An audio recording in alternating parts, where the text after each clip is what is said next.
दोस्तों, इंसान की सबसे बड़ी फितरत यह होती है कि जब भी वो गलत कदम उठाता है, सबसे पहले एक षड्यंत्र जरूर बनाता है। और इस षड्यंत्र के तहत वह भरपूर कोशिश करता है कि वो अपने काम को अंजाम भी दे दे और पकड़ा भी ना जाए। लेकिन शायद वो भूल जाता है कि इंसान जैसा कर्म करता है, उसकी सजा उसे एक न एक दिन जरूर मिलती है। आज की कहानी में कुछ ऐसा ही होता है। एक महिला जो कि अपने मंसूबे को पूरा करने के लिए एक ऐसा प्लान बनाती है जिसकी वजह से वो हमेशा के लिए जेल के सलाखों के पीछे चली जाती है। वाकई में दोस्तों, आज की जो सच्ची घटना है, ये घटना आपको सोचने और समझने पर मजबूर कर देने वाली है। दोस्तों नमस्कार, आदाब। मैं हूँ ज्योति कुशवाहा और आपका ज्योति भस चैनल में स्वागत है। उम्मीद करती हूँ कि ज्योति भस की जितनी भी फैमिली होगी अच्छी होगी और अपना ख्याल रख रही होगी। वीडियो में आगे बढ़ने से पहले आप लोग से मेरी यही रिक्वेस्ट है, जो कोई भी मेरे चैनल पर नए दर्शक हैं तो वीडियो को लाइक करिए, शेयर करिए, चैनल को सब्सक्राइब जरूर करिए ताकि हमारा हौसला बढ़ता रहे। आज जो सच्ची घटना मैं आपको सुनाने जा रही हूँ, ये घटना है राजस्थान प्रदेश के जयपुर शहर की। जयपुर का ही एक इलाका पड़ता है करधनी, और इसी करधनी इलाके का रहने वाला रोशनलाल यादव, रोशनलाल जिसकी उम्र 35 साल के आसपास होती है, जो कि जयपुर में ही एक बैंक के मैनेजर पद पर नौकरी करता है। रोशनलाल के परिवार में उसकी पत्नी उर्मिला के अलावा टोटल 3 बच्चे होते हैं, जिसमें कि 2 बेटी होती हैं और सबसे छोटा एक बेटा होता है। हालांकि रोशनलाल अपने बैंक में इतना पैसा कमा ही लेता था कि वो अपने परिवार की बेहतर ढंग से देखभाल कर सके। मैं बात कर रही हूँ 19 सितंबर रात्रि के करीब 9 बजे के आसपास, जब रोजाना की तरह रोशनलाल अपने बैंक से काम निपटाकर अपने घर की ओर आ ही रहा था, तभी अपने घर से 1 किलोमीटर की दूरी पर वो एक तिराहे पर अपनी गाड़ी रोकता है और एक सिगरेट की दुकान पर चला जाता है। सिगरेट की दुकान पर जाने के बाद एक सिगरेट लेता है और जैसे ही वो सिगरेट को आग जलाकर फूकने ही वाला होता है, अपनी गाड़ी पर आकर बैठता है, तभी 2 लोग उसके पास आते हैं और दोनों लोग उसको 2 बार गोलियों से उसके ऊपर गोलियां चलाने लगते हैं। देखते ही देखते रोशनलाल गंभीर अवस्था में घायल हो जाता है और वहीं पर गिर जाता है। इससे पहले गोली की आवाज को सुनकर उस जगह के जो आसपास के जो लोग होते हैं मौजूद होते, तभी दोनों लोग फरार हो जाते हैं। जब आसपास के लोग देखते हैं कि रोशनलाल गंभीर हो चुका है, रोशनलाल को पहचान भी लेते हैं, तो उसी के ही गाड़ी से रोशनलाल को पास के ही एक अस्पताल में ले जाते हैं और इसके बाद इसकी सूचना रोशनलाल की पत्नी उर्मिला को भी देती हैं। उर्मिला को जब पता चलता है कि उसके पति को किसी ने गोली मार दी है, तो अपने 3 बच्चों को लेकर उस अस्पताल में जाती है। हालांकि जो डॉक्टर होते हैं रोशनलाल का भरपूर इलाज करते हैं, लेकिन 2 घंटे के बाद रात के लगभग 11 बजे रोशनलाल की मृत्यु हो जाती है। इधर जब उर्मिला को पता चलता है कि उसके पति की मौत हो गई है, तो उर्मिला और उसके सभी बच्चे रोने धोने लगते हैं। हालांकि मामला पुलिस का होता है, तभी डॉक्टर पुलिस को इस सूचना देती है। पुलिस जब ये सूचना मिलती है तो पूरी टीम के साथ अस्पताल आते हैं और अस्पताल में आने के बाद रोशनलाल की डेड बॉडी को लेकर अपने कब्जे में लेती है और पोस्टमार्टम के लिए भेज देती है। साथ में इसकी जानकारी के लिए रोशनलाल की पत्नी उर्मिला से पुलिस पूछती है कि क्या तुम्हारे पति को किसी से दुश्मनी थी, आखिर इसकी हत्या कौन कर सकता है। इस पर उर्मिला बताती है कि नहीं साहब, मेरे पति को किसी से कोई दुश्मनी नहीं थी, बल्कि वो एक सीधा साधा इंसान थे। इसके बाद पुलिस इसकी जानकारी के लिए उस घटना स्थल पर जितने भी सीसीटीवी कैमरा होते हैं, उस सीसीटीवी कैमरा को भी देखती है, उसका वीडियो भी देखती है, लेकिन वहां से पुलिस को कुछ ऐसा सबूत नहीं मिलता है जो कि अपराधी तक पहुंच पाए। चूंकि ये एक बैंक का मामला होता है, जो एक बैंक का ये आदमी होता है। इसके बाद पुलिस इसकी जानकारी के लिए जिस बैंक में रोशनलाल काम करता था वहां पर जाती है और वहां के लोगों से पूछताछ करती है। तो पुलिस को ज़्यादा कुछ तो नहीं पता चलता है, लेकिन इतना पता चलता है कि रोशनलाल ने कई लोगों को कई लाख रुपए कर्ज दे चुका था। इसके बाद ऐसे ही पुलिस इसकी छानबीन करने लगती है।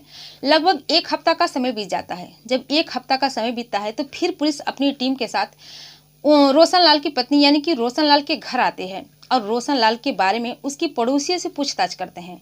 जब उसकी पड़ोसी से पूछताछ करते हैं तो पुलिस वालों को पता चलता है, एक पड़ोसी बताता कि साहब, रोशनलाल के ही पड़ोस का रहने वाला जिसका नाम होता है उमेश शर्मा, जो कि कुछ महीने पहले दोनों में लड़ाई हुई थी और लगभग 4 महीने पहले उमेश शर्मा जब दोनों में लड़ाई हुई थी तो वो अपने परिवार को लेकर मानसरोवर में जाकर रहता है। हालांकि जो पुलिस है इस झगड़े की वजह पूछती है, लेकिन पड़ोसी लोग इसके बारे में कुछ अच्छी तरह से बता नहीं पाते हैं। इस केस में सबसे पहले उमेश शर्मा का नाम आता है, इसलिए पुलिस चौकन्ना हो जाती है और उमेश शर्मा से पूछने के बजाय पहले उमेश शर्मा का मोबाइल नंबर का टकाल डिटेल्स निकालती है, साथ में उसका लोकेशन भी निकालती है। तो उस लोकेशन में जो उमेश शर्मा का जो लोकेशन होता है, जिस दिन रोशन लाल की हत्या हुई होती है उस दिन उमेश शर्मा का लोकेशन उत्तराखंड का बताता है और इस समय भी उत्तराखंड की ही बता रहा होता है।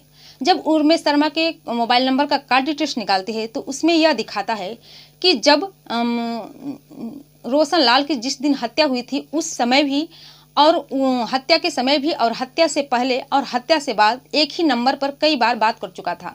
उस नंबर को जब पुलिस ढूंढती है तो पता चलता है कि वो नंबर किसी और का नहीं बल्कि रोशन लाल की पत्नी उर्मिला का ही होता है।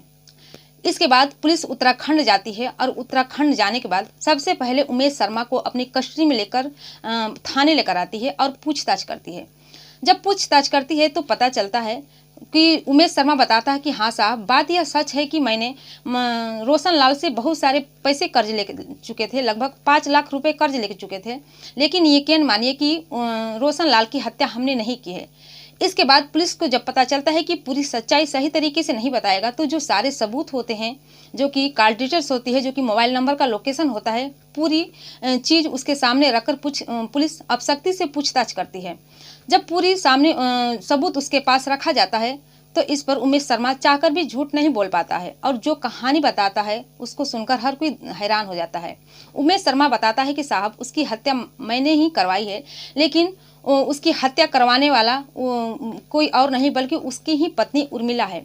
इसके बाद पुलिस उर्मिला के घर जाती है और उर्मिला को अपनी कस्टडी में लेकर थाने में लेकर आती है और उर्मिला से भी रोशन लाल की हत्या के बारे में पूछताछ करने लगती है। इस पर रोशन लाल की पत्नी उर्मिला कुछ ऐसी कहानी बताती है और इस कहानी में उर्मिला के ही तहत बयान के तहत 1-2 लोगों के नहीं बल्कि 6 लोग को भी पुलिस गिरफ्तार करती है।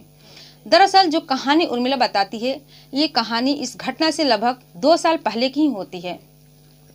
उर्मिला और उसका पति रोशन लाल और साथ में जो उमेश शर्मा होता है अगल बगल के पड़ोसी होते हैं, जिसकी वजह से दोनों परिवार में बहुत ही अच्छा खासा बनता है, जिसकी वजह से दोनों परिवार एक दूसरे के घर आते जाते रहते थे, जिसकी वजह से उमेश शर्मा जो कि हमेशा उर्मिला के घर आता था, जब उर्मिला के घर आता था तो उर्मिला और उमेश शर्मा के बीच दोनों के बीच प्रेम प्रसंग चलने लगता है। जब दोनों के बीच प्रेम प्रसंग चलने लगता है, समय यूं ही गुजरने लगता है, फिर दोनों एक दिन जो मर्यादा की सारी जो सीमाएं होती है तोड़ देते हैं और एक साथ संबंध बना लेते हैं। हालांकि इसकी जानकारी रोशन लाल को नहीं चलता है, लेकिन धीरे धीरे आसपास के लोगों को पता चल जाता है।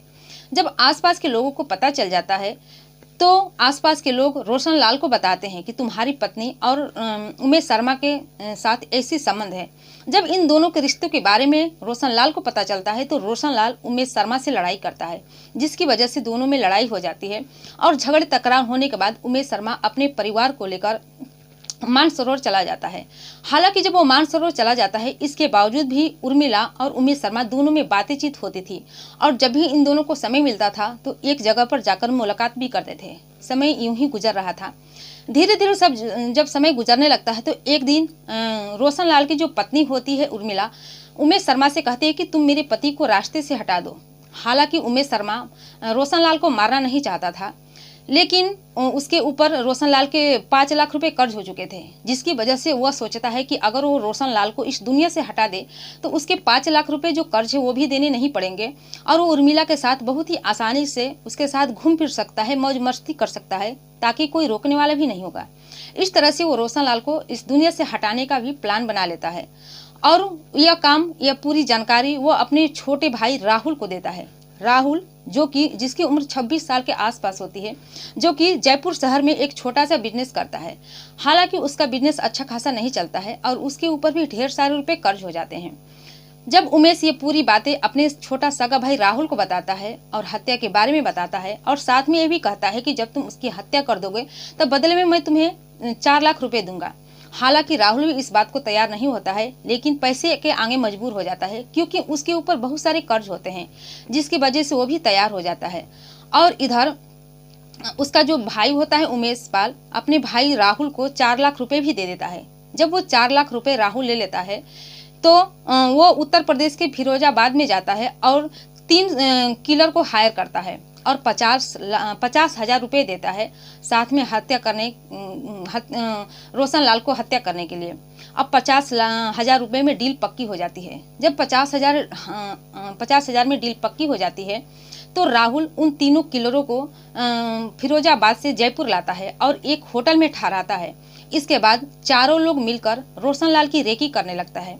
जब रोशनलाल की रेकी करने लगते हैं तो रेकी इसके बारे में बताने वाली यानी कि रोशनलाल के बारे में बताने वाली कोई और नहीं होती है, बल्कि रोशनलाल की पत्नी उर्मिला ही होती है। जब 2 दिन का समय बीत जाता है, इन किलरों को पता चल जाता है कि रोशनलाल की जो हत्या करवाने वाला बल्कि राहुल नहीं है, उसका बड़ा भाई उमेश है, जो कि बहुत ही पैसे वाला है। तो वो लोग 50 लाख रुपए को हटा देते हैं, 50,000 को हटा देते हैं और राहुल से 15 लाख रुपए की डिमांड करते हैं। जब राहुल से 15 लाख रुपए की डिमांड करते हैं और साथ में कहते हैं कि जब तुम हम लोगों को 15 लाख रुपए दोगे तभी ये डील पक्की होगी और तभी इसकी हत्या होगी। फिर ये राहुल पूरी बात उमेश शर्मा को बताता है, लेकिन उमेश शर्मा के पास अभी इतने पैसे नहीं होते हैं जो कि उसकी डिमांड को पूरा कर सके। जब वो पैसे नहीं देता है तो जो 3 किलर होते हैं फिर उत्तर प्रदेश चले जाते हैं। उत्तर प्रदेश चले जाते हैं, समय यूं ही गुजरता है। रोशनलाल की हत्या भी नहीं होती है, लेकिन इधर रोशनलाल की पत्नी उर्मिला हमेशा उमेश शर्मा के ऊपर दबाव डालती है कि तुम मेरे पति को इस रास्ते से हटा दो। और इधर उमेश पाल अपने छोटे भाई राहुल के ऊपर दबाव डालता था कि तुम अगर ये काम नहीं कर सकते तो मेरा पैसा मुझे वापस कर दो। फिर इधर 15 सितंबर को उमेश शर्मा वो अपने दोस्त के यहाँ उत्तराखंड चला जाता है और उत्तराखंड जाने के बाद फिर 18 सितंबर को अपने भाई के मोबाइल पर कॉल करता है और कॉल करके बताता है तुम कल रोशनलाल की हत्या कर देना। जब ये तुम पूरी काम नहीं कर सकते तो मेरा पैसा जल्दी से वापस कर दो। इधर राहुल भी परेशान हो जाता है क्योंकि जो पैसा उसके भाई ने दिया था वो सब पैसे पूरे खर्च कर देता है। जो कर्जा लिया था सब कर्जे में दे देता है। इसके बाद वो मजबूर हो जाता है और मजबूर होकर अपने एक भांजे इस प्लान बनाता है और अपने भांजे मनीष को अपने प्लान में शामिल करता है। मनीष जिसकी उम्र 22 साल के आसपास होती है, जो मूल रूप से हरियाणा प्रदेश के फरीदाबाद शहर का रहने वाला होता है, लेकिन इस समय वो जयपुर में रह रहा होता है। जब दोनों लोग प्लान बना लेते हैं तो प्लान बनाने के बाद 19 सितंबर को रात के करीब 8 बजे के आसपास, जो कि रोशनलाल का घर रहता है, उसके घर से 1 किलोमीटर अभी दूर ही एक तिराहे पर जाकर खड़े हो जाते हैं और रोशनलाल का इंतजार करते हैं। जब रोशनलाल अपने बैंक से काम निपटाकर उस तिराहे पर आता है तो अपनी गाड़ी को खड़ा करके एक सिगरेट की दुकान में जाता है और दुकान में कुछ सिगरेट लेता है। इसके बाद वो जलाने के बाद सोचता है कि बाइक पर बैठकर वो निकले, तभी दोनों लोग उसके ऊपर गोलियों से वार कर देते हैं। 2 गोली दागते हैं, जिसके बाद रोशनलाल गंभीर अवस्था में वहीं पर गिर जाता है। इसके बाद जो पब्लिक की नजर उन दोनों पर पड़ती तभी वो दोनों लोग वहां से फरार हो जाते हैं। जब ये पूरी कहानी उर्मिला पुलिस वालों को बताती है तो पुलिस वाले भी दंग रह जाते हैं और उर्मिला के ही तहरीर पर जो उमेश शर्मा होता है, उमेश शर्मा का जो भाई होता है राहुल का जो भांजा होता है मनीष, और जो उमेश का जो दोस्त होता है राकेश, और जो 3 किलर होते हैं, सभी लोगों को पुलिस अपनी कस्टडी में लेकर गिरफ्तार कर लेती है और उन सभी में भारी संख्या में मुकदमा दर्ज करती है। जिसके बाद सभी लोगों को साथ में उर्मिला को जेल के सलाखों के पीछे डाल देती है। दोस्तों, ये रही पूरी कहानी आप लोग के सामने। इस कहानी के बारे में आप क्या सोचते हैं? आप अपनी राय हमें कमेंट सेक्शन में बता सकते हैं। और यह घटना सुनाने का उद्देश्य आपको दुखी करना, परेशान करना नहीं है, बल्कि जागरूक करना है, सचेत करना है कि आप भी सावधान हो जाइए, सतर्क हो जाइए। जाते जाते मैं आप लोग से ये भी कहूंगी कि जो कोई भी मेरी वीडियो जहां से भी देख रहे हैं, अपना नाम और अपनी जगह का नाम कमेंट सेक्शन में जरूर बताएं, ताकि आने वाली अगली वीडियो में मैं उन दर्शकों का नाम ले सकूं और मुझे नाम लेने में बेहद खुशी हो। फिर मिलती हूँ अगले दिन नई कहानी के साथ, नई घटना के साथ। तब तक के लिए जय हिंद, जय भारत।